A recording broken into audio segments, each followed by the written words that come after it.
বিসমিল্লাহির রহমানির রহিম। আইটিভি চ্যানেলের পক্ষ থেকে আপনাদের সকলকে স্বাগত জানাচ্ছি। আজকে আমাদের কম্পিউটার প্রশিক্ষণের নবম পর্বে। আপনারা যারা আজকে আমাদের সাথে আছেন সবাই জানেন আমরা আজকে আলোচনা করব ইনসার্ট মেনু নিয়ে। আজকে আমাদের আলোচনা বিষয় ইনসার্ট মেনু।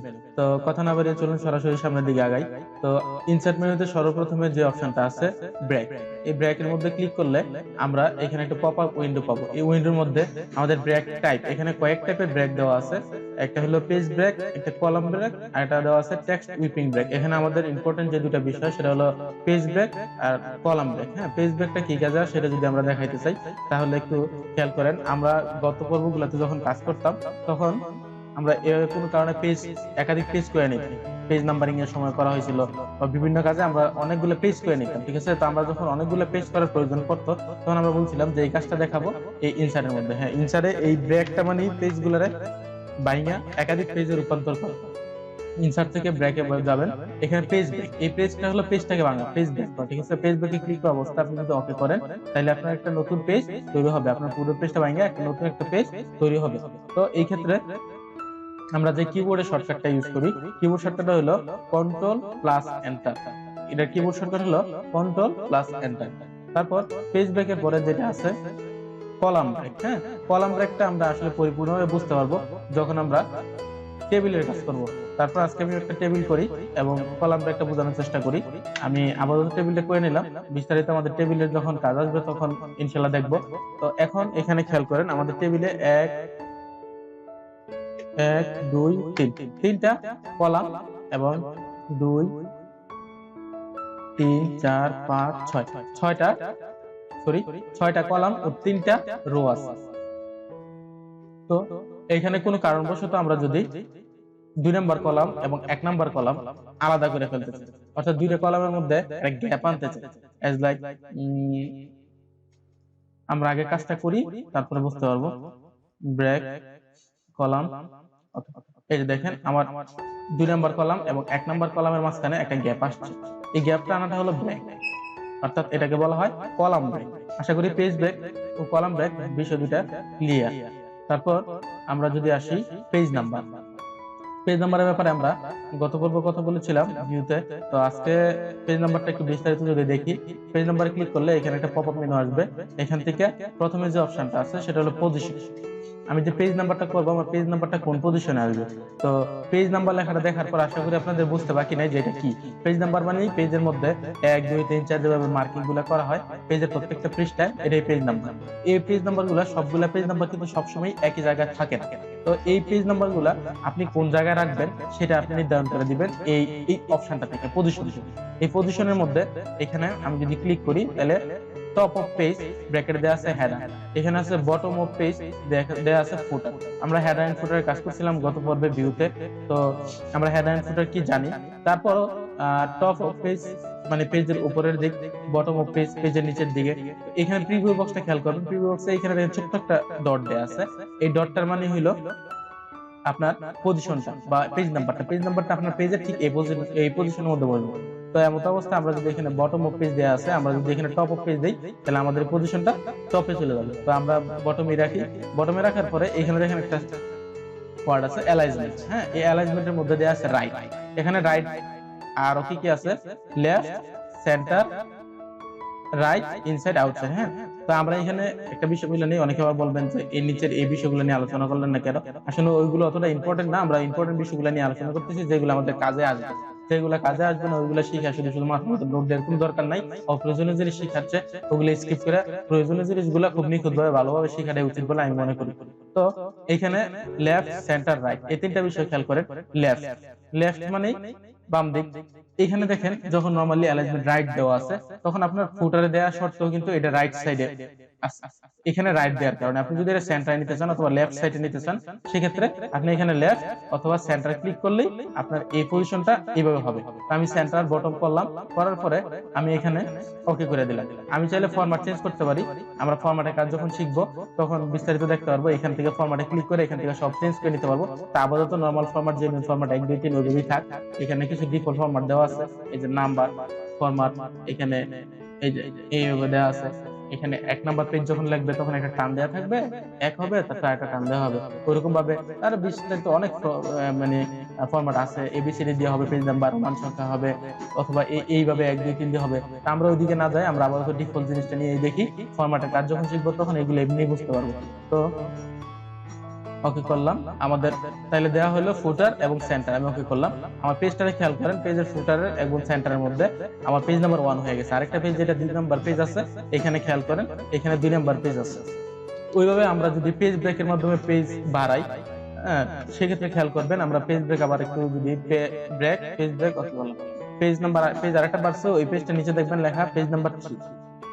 এখানে একটা বিষয় খেয়াল করেন, এই লেখাটা কিন্তু একটু হালকা হাইড হয়ে আছে, তবে এগুলা প্রিন্ট করলে হালকা একটু হাইড হয়ে আছে, তবে এগুলো প্রিন্ট করলে একদম জেনুইন নিয়ে আসবে। আমরা প্রিন্ট প্রিভিউ থেকে দেখে নিতে পারি। এই দেখেন প্রিন্ট প্রিভিউতে দেখাইতেছে প্রিন্ট একদম ক্লিয়ার। এখানে যদি হাইড দেখাইতেছে, এখানে বুঝাইতেছে আপনি হেডারের অংশের মধ্যে বা ফুটারের অংশের মধ্যে আপনি এখানে এই কাজটা করছেন, এই জন্য এইভাবে দেখাইতেছে। তো এইটুকু পর্যন্ত যে আমার ভিডিওটা দেখছেন, সবাইকে বলি আজকে পর্বটা একটু বড় হইতে পারে, তো আশা করি সকলের হাতে সময় আছে, সবাই ভিডিওটা দেখে নেবেন, কোথাও যেন মিস না হয়। কারণ এমনিতেই পারিপার্শ্বিক কারণে ভিডিওতে অনেক গ্যাপ যাইতেছে, চেষ্টা করতেছি রেগুলার হওয়ার জন্য। তারপরেও সবাই বলি ভিডিওটা দেখেন, মনোযোগ দিয়ে দেখবেন, আশা করি কিছু শিখতে পারবো। তো এখানে ডেট এন্ড টাইম নামে একটা অপশন আছে, পেজ নাম্বারটা আশা করি সবার ক্লিয়ার। তো এখানে ডেট এন্ড টাইম নামে যে অপশনটা আছে, এখানে যদি আমরা এই অপশনে ক্লিক করি, তাহলে এখানে দেখবেন অ্যাভেলেবল ফরম্যাট, ডেট এন্ড টাইমের অনেকগুলো ফরম্যাট এখানে দেওয়া আছে। এক্স লাইক আমি এখানে প্রথমে বার, তারপরে এপ্রিল 2 2020, ঠিক আছে, এইভাবে করা আছে। ধরেন আমি ডেট এন্ড টাইম দিব, আমি শুধু এই ফরম্যাটটা ইউজ করলাম, 4 2 2020, ঠিক আছে। তো এখানে খেয়াল করেন, একটা বিষয় খেয়াল করবেন, আমরা সাধারণত কিন্তু আগে ডেট লিখি, তারপরে মান্থ লিখি, তারপরে ইয়ার লিখি।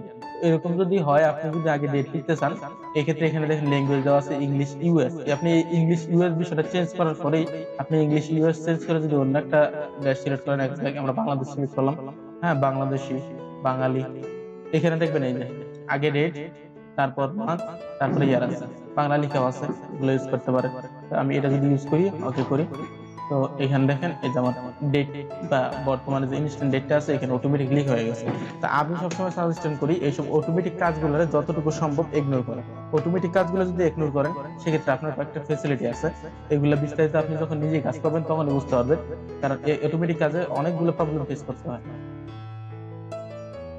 এখানে অটো টেক্সট সেম অটোমেটিক কয়েকটা টেক্সট আছে। তো এখানে অটো টেক্সটের বেলাও দেখেন, এখানে দেখেন সাবজেক্ট লাইন, সাবজেক্ট, আমরা যখন অ্যাপ্লিকেশন লিখি, তো অ্যাপ্লিকেশন লেখার পরে টু দা এই সেই সাবজেক্টটা যখন আমরা লিখি এইভাবে, তো সাবজেক্ট লিখি না, সাবজেক্ট এই যে এরকম সাবজেক্ট লিখলাম না, তো এখানে সাবজেক্টটা এরকম না লিখে জাস্ট আমরা ইনসার্ট থেকে অটো টেক্সট থেকে গিয়ে এখানে এই যে সাবজেক্ট লাইনের মধ্যে এই যে সাবজেক্ট এখানে দিয়ে দিলাম, বাস আমার সাবজেক্টটা লিক হয়ে গেল। এই ক্ষেত্রে বিষয়টা হয় কি, আপনি সাবজেক্ট লিখতে যেটুকু সময় লাগবে তার চেয়ে বেশি সময় ব্যয় হয়ে যায়। তো কি দরকার এইসব অটোমেটিক ইউজ গুলা করা, এমন কাজগুলা অটোমেটিক ইউজ করা যায় যেগুলো আমাদের সময় সাপেক্ষে আমাদের সময় দিতেছে, সমস্যা হইতেছে না। এরকম অনেক বিষয় আছে এখানে। আপনি খেয়াল করবেন যে ক্লোজিং এ আমরা যখন কোন প্যারাগ্রাফ ক্লোজ করি, ক্লোজের শেষে বেস্ট উইশ দেই অনেকে, ঠিক আছে, তো thank you, thanks, take care, এইসব মানে কিছু টাইপের লেখা লিখি, এগুলো এখানে অটোমেটিক দেয়া আছে। আপনি থ্যাংক ইউ ক্লিক করলেন, অটোমেটিক আপনার এখানে থ্যাংক ইউ টাইপ হয়ে গেছে। এইগুলা অটোমেটিক করার চেয়ে আপনার হাতে যখন কিবোর্ড থাকবে, আপনি যখন এখানে লিখতেছেন, তো আপনার হাতেই তো কিবোর্ড, আপনি তো থ্যাংক ইউ লিখতে গেলে আমার মনে হয় যে আপনি ইনসার্ট থেকে অটো টেক্সট যেটুকু সময় নিয়ে আপনি থ্যাংক ইউ লিখবেন, তার চেয়ে অনেক তাড়াতাড়ি আপনি থ্যাংক ইউ টাইপ করে লিখতে পারবেন, এটুকু বিশ্বাস আমার আছে। তো আমি মনে করি এগুলা ইউজ না করাটাই বেটার। তারপর সম্পূর্ণ আপনাদের চয়েস অটোমেটিক কাজগুলা করা। এখানেও ফিল্ডের মধ্যে সেম অটোমেটিক অনেকগুলা কাজ করা আছে, এগুলা একবারে আমি মানে না দেখাই, এগুলা কোনো কাজে আসবে না। তারপর আছে সিম্বল। সিম্বলের মধ্যে ক্লিক করলে দেখবেন এখানে অনেকগুলো চিহ্ন আছে, সর্বপ্রথমে আরবি গুলো আসছে। তো এখানে সাধারণত আরবি গুলো প্রথমে থাকে না, আপনার হয়তো অন্যভাবে থাকতে পারে, এভাবে থাকবে আপনার। তো এখানে বিষয় হয়েছে কি, আপনার কিবোর্ডে অনেক সিম্বল আছে যেগুলো আপনার কিবোর্ডে, আমরা যারা মোবাইল ইউজ করি, মোবাইলের মধ্যে সিম্বলের জন্য কিবোর্ডের মধ্যে আলাদা একটা অপশন থাকে, একটা সিম্বলের পেজ থাকে, অথবা যারা একদম বাটন ফোন ইউজ করি তাদের স্টারের মধ্যে একটা ইয়ে থাকে, স্টার চেপে থাকলে এই সিম্বলের পেজটা আসে। তো নানাভাবে সিম্বলটা আসে। তো অনেক চিহ্ন আছে যেগুলো আমাদের কিবোর্ডে নাই, এই চিহ্নগুলো তো আমাদের ব্যবহার করতে হবে, ঠিক আছে না? তো এই চিহ্নগুলো যখন ব্যবহার করতে হবে তখন আমরা এই সিম্বলের ইউজটা করি। যেমন এখানে রুট ওভারের চিহ্ন, এই রুট ওভারের চিহ্ন কিন্তু আপনি কোথাও খুঁজে পাইবেন, সেইখানে যান, কিবোর্ডে কিন্তু নাই। তো এটা আপনার যখন ব্যবহার করতে হয় তখন আমরা সাধারণত সিম্বল থেকে এই ব্যবহারটা করি। তারপরে ক্রস বা গুণ, এই গুণ সিগন্যালটা কিন্তু আপনি কখনই খুঁজে পাবেন না কোথাও। গুণ সিগন্যাল কিবোর্ডে নাই, কিবোর্ডে আছে স্টার, তারপরে বাঘ, এই চিহ্নটা নাই। তারপরে এরকম অনেক চিহ্ন, কপিরাইটের সাইন, রেজিস্টার সাইন, ট্রেডমার্কের সাইন আছে, তারপরে সাইন্টিফিক কিছু চিহ্ন, তারপরে ইকোনমিক্যাল কিছু চিহ্ন, অনেক কিছু আছে যেগুলো আমরা আসলে আমার নিজেরই জানা নাই অতগুলো চিহ্নের নাম। তো এইগুলা আপনারা যে যে ক্ষেত্রে ইউজ করবেন সে তার চিহ্নগুলোর নাম ভালো বলতে পারবেন। এখানে সবগুলো চিহ্ন দেখবেন আছে, অর্থাৎ যে চিহ্নগুলো আপনি আপনার কিবোর্ডের মধ্যে খুঁজে না পাবেন চিহ্নগুলা, সেগুলো সবগুলো আপনি এই সিম্বলের মধ্যে পাইতেছেন। সিম্বলের মধ্যে পাইলে আপনি আপনার নিজের মতো করে ইউজ করতে পারতেন। আর জাস্ট ইউজ করার সিস্টেম হলো আপনি যেই সিম্বলটা নিতে চাইতেছেন ওই সিম্বলের উপরে ক্লিক করেন, এর মধ্যে ডাবল ক্লিক করলে আপনার সিম্বলটা এখানে ইনসার্ট হয়ে যাবে। অথবা আপনি এটার মধ্যে একটা ক্লিক করা অবস্থায়, যেমন আমি ধরেন গুণ যদি নিতে চাই, তো গুণটা কোথায় গেছিল,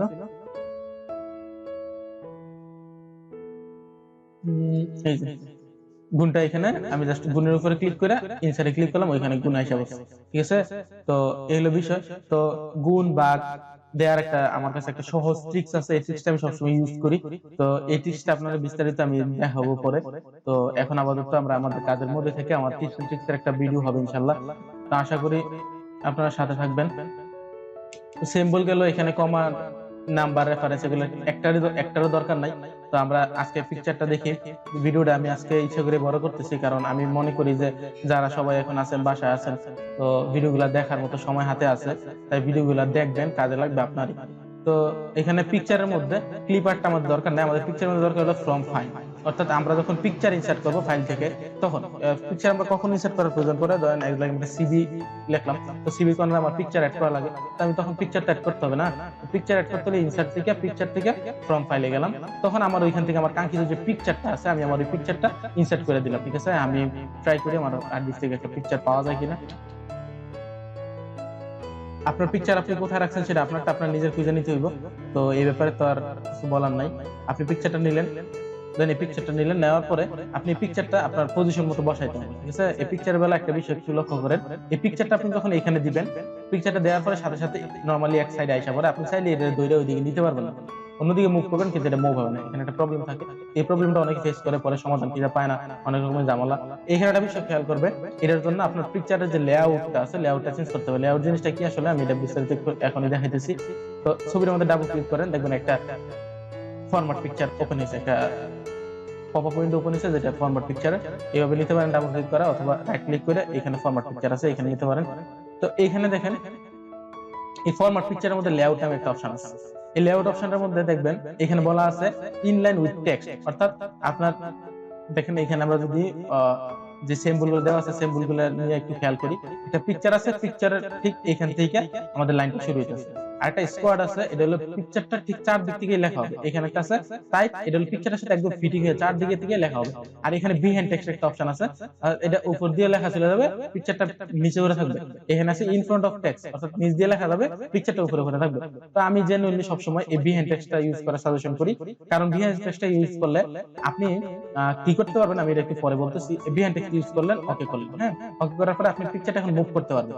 বিহাইন্ড টেক্সট ইউজ করলেই পিকচারটা মুভ করা সম্ভব। এখন পিকচারটা মুভ করলেন, এখন অনেক, আমি ধরেন এখানে রাখলাম, এখানে রাখার পরে আমি এখানে ধরেন আমি একটা লিখে লিখলাম,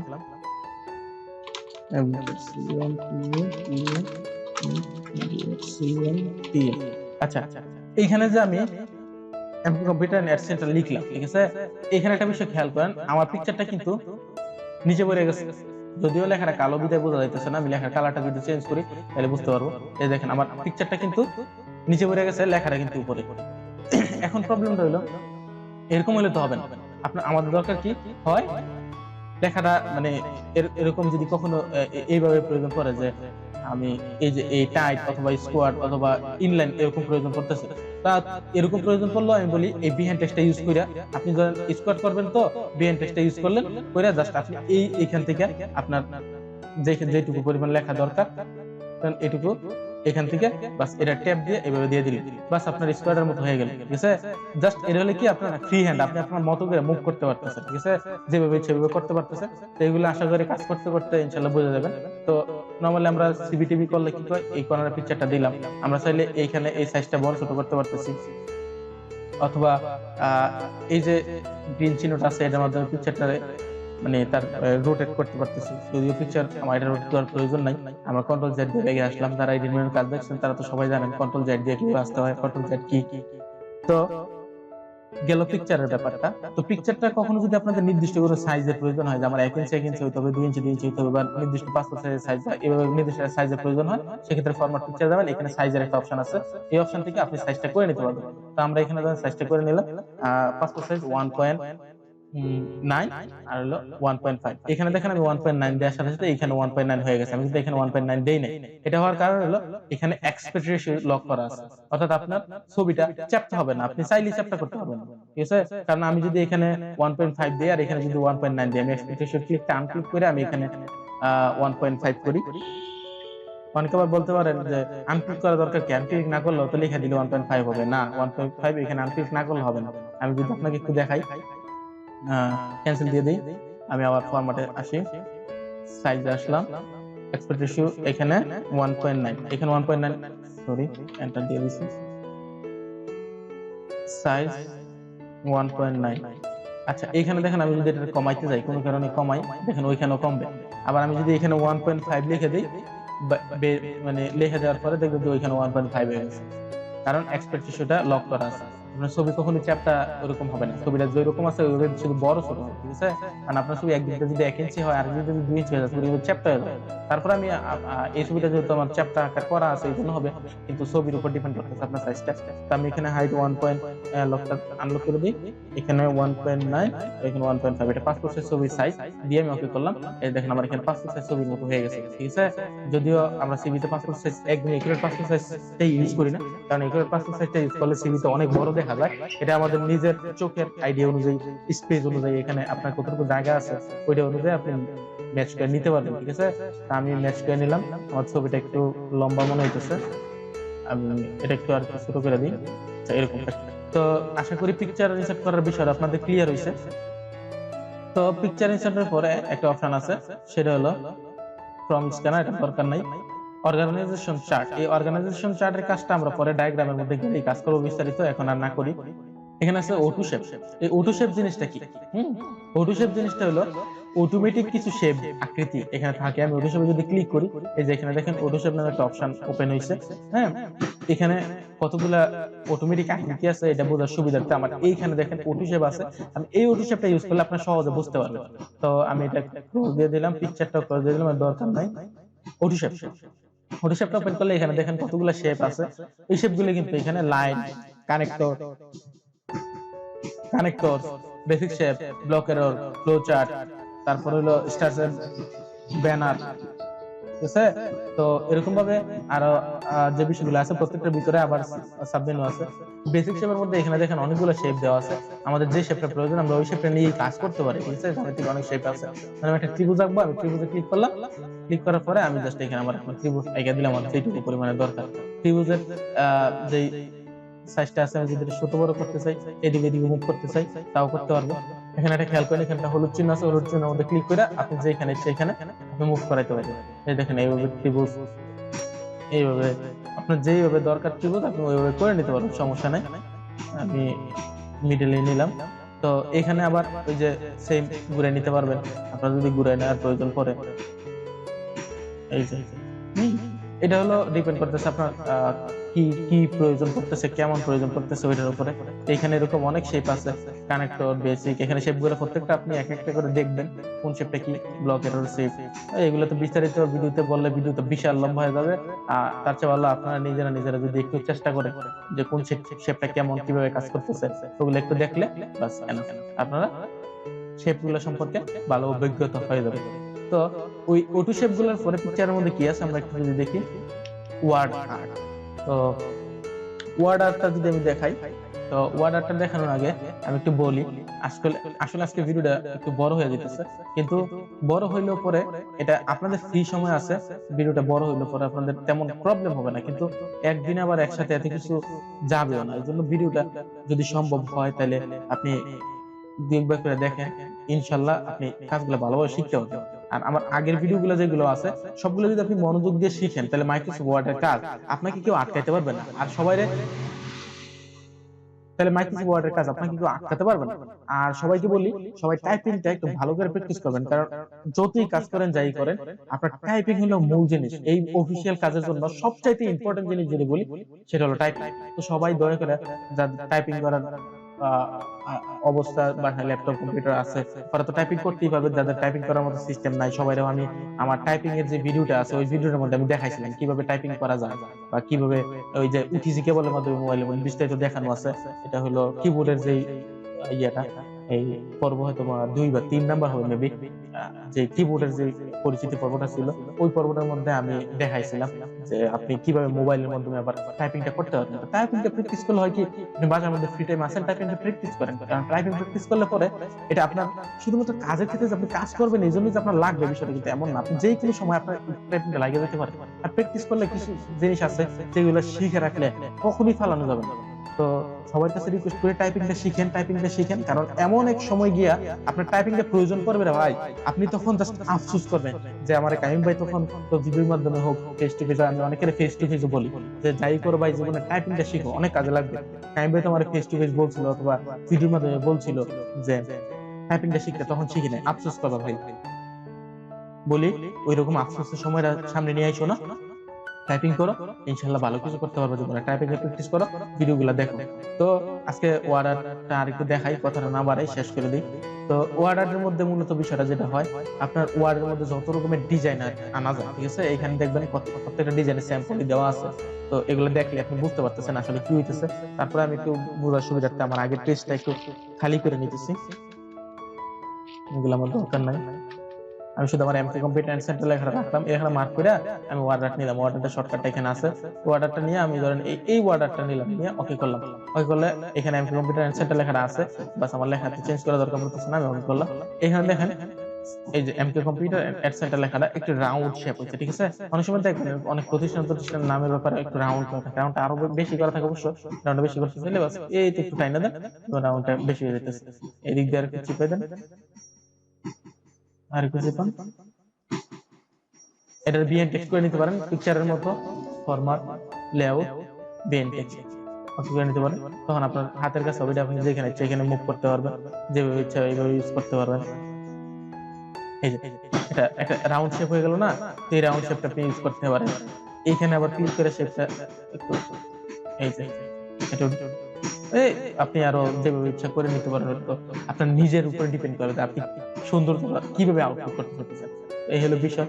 তো এখানে আমি যদি আরো আরেকটা ওয়ার্ড নিয়ে দেখাই, তো আমি কন্ট্রোল জেড দিয়ে পেছনের দিকে আসতেছি। তো এখানে আমি আরেকটা ওয়ার্ড নিলাম, ধরেন এই ওয়ার্ডটা নিলাম, আমি ওকে করলাম, ওকে করে দিলাম। এই দেখেন ওয়ার্ডটা কি সুন্দর একটা ডিজাইন হয়ে গেছে। ওয়ার্ডের ডিজাইন করার নামটাই ওয়ার্ডার। এখানে সিম্পল তেমন ভাবে কিছু বলার নাই, তবে ওয়ার্ডার সবগুলো লেখাতে আর্ট করতে যায় না, সেক্ষেত্রে ওয়ার্ডার প্রচুর পরিমাণে র্যাম হ্যান্ডি করে, এগুলা কম্পিউটার হ্যাং করে ফেলবে। তো ওই রকম কিছু দরকার নাই, মোটামুটি হেডিং টেডিং গুলা কালার করেন। তো আমরা যদি ওয়ার্ডারের পরে আসি, চার্টটা তেমন ভাবে দরকার পড়ে না, এগুলা দেখানোর দরকার নাই। আমরা এখানে ডায়াগ্রামটা আসি। তো ভিডিওটা কতক্ষণ হয়েছে? অনেক অনেক, প্রায় আমার এখানে এডিটিং সময় ছাড়াও প্রায় 20 মিনিটের উপরে, 27 মিনিটের মতো দেখাইতেছে এগুলা। তাহলে আজকে একটা কাজ করি, আজকে সামনের দিকে না যাই, আজকে পিকচার পর্যন্তই থাক, ডায়াগ্রামের কাজগুলো নেক্সট ক্লাসে দেখাবো। কারণ এতটা বড় ক্লাস হয়ে গেলে আবার আপনাদের জন্য অসুবিধা হবে আমি মনে করি। তো আর সামনের দিকে আজকে না বাড়াই, নেক্সট ক্লাসের জন্য থাকুন অপেক্ষায়। ইনশাল্লাহ মোটামুটি খুব তাড়াতাড়ি নেক্সট ক্লাসটা বানায় ফেলবো। তো সবাই আমার জন্য দোয়া করবেন, প্লাস সবাই ঘরে থাকার চেষ্টা করেন, পরিবেশটাকে মোটামুটি সুস্থ রাখার চেষ্টা করেন, নিজে সুস্থ থাকার চেষ্টা করেন। এই বলে বিদায় নিতেছি। আর সবাই বলতেছি আমার ভিডিওগুলো যদি ভালো লাগে তাহলে আমার চ্যানেলটা সাবস্ক্রাইব করে থাকলে থ্যাংক ইউ। আর যদি আপনার তার চেয়েও বেশি ভালো লাগে লাইক করেন, কমেন্ট করেন। আর যদি মনে করেন যে আমার এই ভিডিওগুলো থেকে আপনি কিছু শিখতে পারছেন এবং আপনার বন্ধুদের কিছু শেখা দরকার, তাহলে আপনি প্লিজ ভিডিওটা শেয়ার করেন। আপনি ভিডিওটা যখন শেয়ার করবেন আমার তখন না ইচ্ছা হয় যে আমি ভিডিও আরেকটা খুব তাড়াতাড়ি আরেকটা ভিডিও করে ফেলি। আর ভিডিওগুলোতে যদি আউটপুটটা আপনাদের রিপ্লাইটা যদি খুব ভালো পাওয়া না যায় না, তখন আমার ভিডিও বানানোর সেরকম উৎসাহটা আসে না আসলে সত্যিকার। এগুলো আপনারা সবাই জানেন যে কোনো কাজে উৎসাহিত না হইলে পরে সে কাজগুলো হয় না সঠিক। তো কথা না বাড়াই, সবাই ভালো থাকবেন, সুস্থ থাকবেন। আল্লাহ হাফেজ।